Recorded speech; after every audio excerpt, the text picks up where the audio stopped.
Assalamualaikum warahmatullahi wabarakatuh.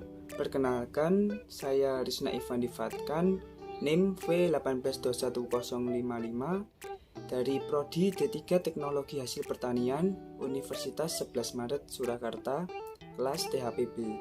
Di sini saya akan melakukan praktikum pangan dan gizi dengan judul Kandungan Gizi dan Keamanan Pangan dari Pangan Olahan.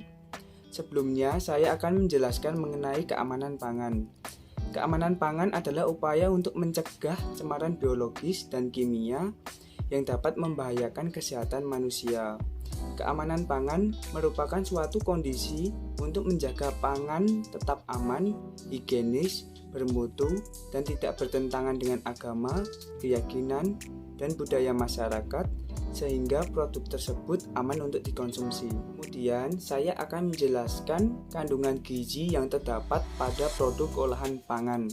Produk olahan pangan yang pertama yaitu Kitela. Kitela terbuat dari singkong. Informasi nilai gizi yang terdapat pada Kitela yaitu takaran saji sebesar 20 gram. Jumlah persajiannya pada Kitela ini energi total sebesar 100 kilokalori. Energi dari lemak sebesar 50 kilokalori. Persen AKG yang terdapat pada Kitela ini yaitu lemak total sebesar 8%, lemak jenuh sebesar 12%, karbohidrat sebesar 4%, dan natrium sebesar 4%. Maka dapat disimpulkan kandungan nilai gizi yang terbesar pada informasi nilai gizi Kitela ini terdapat pada lemak jenuh yaitu sebesar 12%. Selanjutnya mengidentifikasi keamanan pangan dari produk olahan pangan.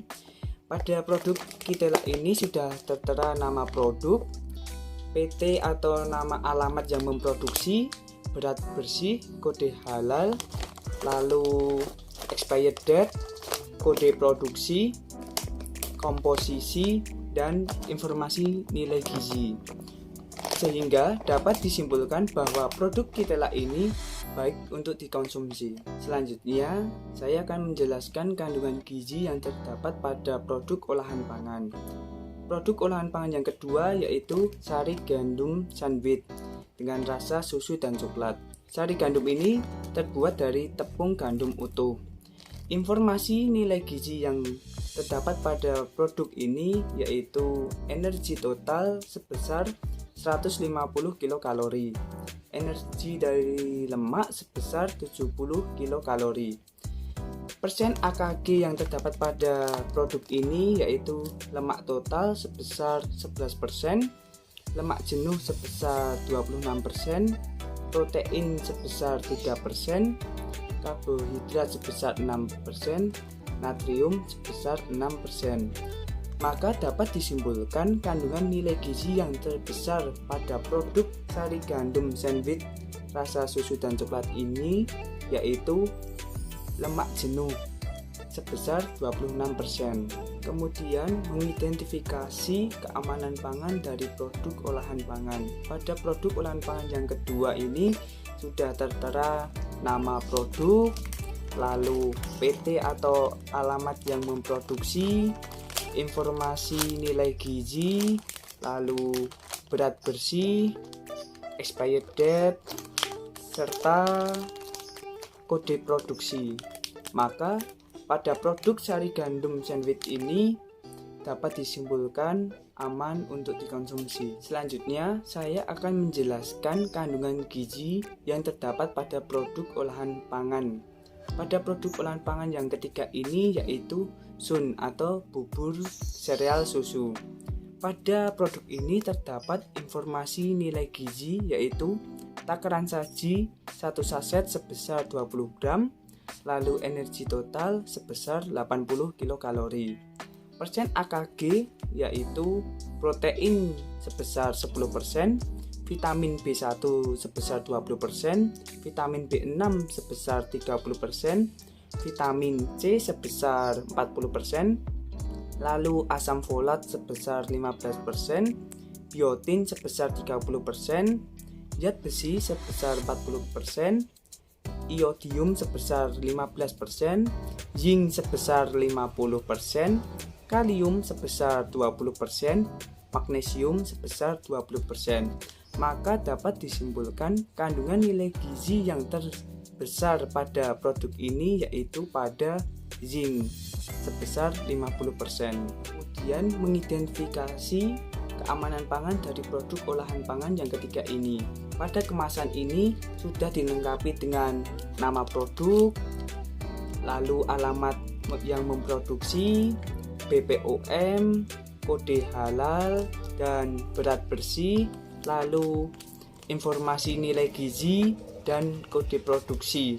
Maka dapat dikatakan pada produk olahan pangan yang ketiga ini baik untuk dikonsumsi. Selanjutnya saya akan menjelaskan kandungan gizi yang terdapat pada produk olahan pangan. Pada produk olahan pangan yang keempat ini yaitu susu UHT dengan rasa vanila.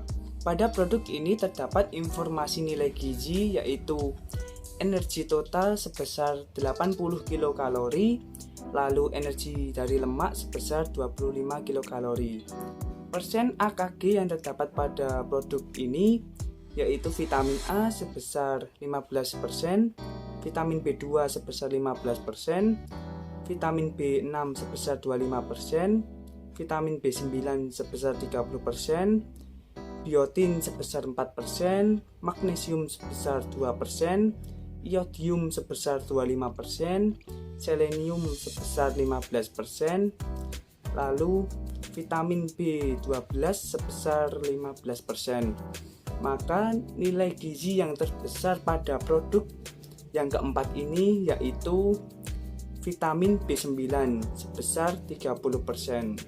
Kemudian mengidentifikasi keamanan pangan dari produk olahan pangan yang keempat ini. Pada produk keempat ini sudah terdapat nama produksi, lalu BPOM, alamat yang memproduksi, kode produksi, kode halal, berat bersih, dan informasi nilai gizi. Maka dapat dikatakan pada produk olahan pangan yang keempat ini baik untuk dikonsumsi. Selanjutnya saya akan menjelaskan kandungan gizi yang terdapat pada produk olahan pangan yang kelima. Pada produk olahan pangan kelima yaitu jamur crispy. Jamur crispy ini terbuat dari jamur yang dikasih tepung lalu digoreng. Pada jamur crispy ini tidak terdapat informasi nilai gizi dan kita tidak tahu apa saja kandungan gizi yang terdapat pada jamur crispy ini. Ya, mengidentifikasi keamanan pangan dari produk olahan pangan yang kelima ini. Pada produk ini tidak terdapat nama produk, kode halal, kode produksi, berat bersih, nama dan alamat yang membuat, lalu nomor izin dan expired date. Maka dapat dikatakan pada produk olahan pangan yang kelima ini atau jamur crispy kurang baik untuk dikonsumsi. Setelah mengidentifikasi keamanan pangan dan kandungan gizi pada produk olahan pangan tadi, maka kita tahu bahwa produk yang baik untuk dikonsumsi yaitu Kitela, sari gandum, lalu sun, dan susu UHT. Sedangkan produk olahan pangan yang kurang baik untuk dikonsumsi yaitu gorengan.